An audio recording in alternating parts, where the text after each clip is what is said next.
Hello friends, চলে এসেছি আবারও একটা নতুন ভিডিও নিয়ে। আজকে আমি আপনাদের সঙ্গে শেয়ার করব শীতকালের জমজমাট স্ন্যাক্স, একদম স্ট্রিট স্টাইল মুচমুচে ভেজিটেবল চপ।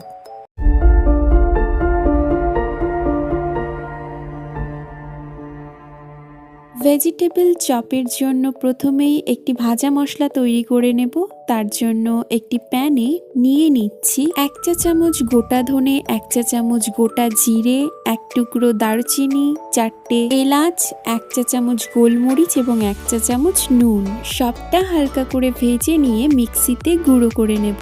অন্যদিকে আরেকটি কড়াইয়ে নিয়ে দিচ্ছি 100 ml মতন সর্ষের তেল এবং তার মধ্যে দিয়ে দিচ্ছি 150 গ্রাম বাদাম। বাদামগুলোকে হালকা করে ভেজে তুলে রাখছি এবং ওই তেলের মধ্যেই দিয়ে দিচ্ছি 1 চা চামচ পাঁচফোড়ন এবং 4টে শুকনো লঙ্কা। একটু নেড়ে চেড়ে নেবার পর এর মধ্যে আমি অ্যাড করছি 2 চা চামচ আদা এবং কাঁচা লঙ্কা পেস্ট। আরও দিয়ে দিচ্ছি 1.5 চা চামচ হলুদ গুঁড়ো। সবটা ভালোভাবে কষিয়ে নেবার পর এরপর আমি এর মধ্যে অ্যাড করছি গ্রেট করে রাখা 4টে গাজর এবং 3টে বিট। আরও দিয়ে দিচ্ছি 1.5 চা চামচ নুন। বেশ খানিকটা সময় নিয়ে সবটা ভালোভাবে কষিয়ে নেব। নেক্সট আমি এর মধ্যে অ্যাড করছি 4টে সেদ্ধ করে ম্যাশ করে নেওয়া আলু, ভেজে রাখা মশলা এবং সামান্য কিছুটা চিনি। রান্নায় যেসব উপাদানগুলি ব্যবহার হয়েছে সেগুলির পরিমাণ যদি আপনাদের বুঝতে অসুবিধে হয় তাহলে অবশ্যই ডেসক্রিপশন বক্স চেক করুন।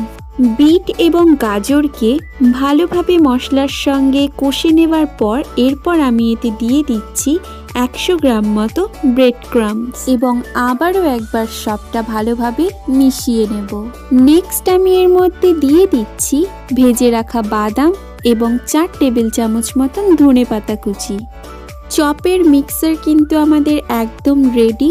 এরপর আমি এটিকে একটি প্লেটে তুলে কিছুক্ষণের জন্য ঠান্ডা হতে দেব।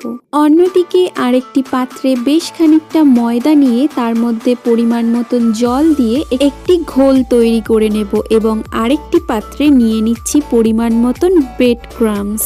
চপের মিশ্রণটি ঠান্ডা হয়ে গেলে হাতের মধ্যে বেশ খানিকটা নিয়ে চপের আকারে গড়ে তুলব। দেখুন, ঠিক এইভাবে এরকম করে প্রায় সবকটি চপই তৈরি করে নেব এবং একটা একটা করে ময়দার গোলায় দিয়ে ব্রেড ক্রাম্বসে কোট করে নেব।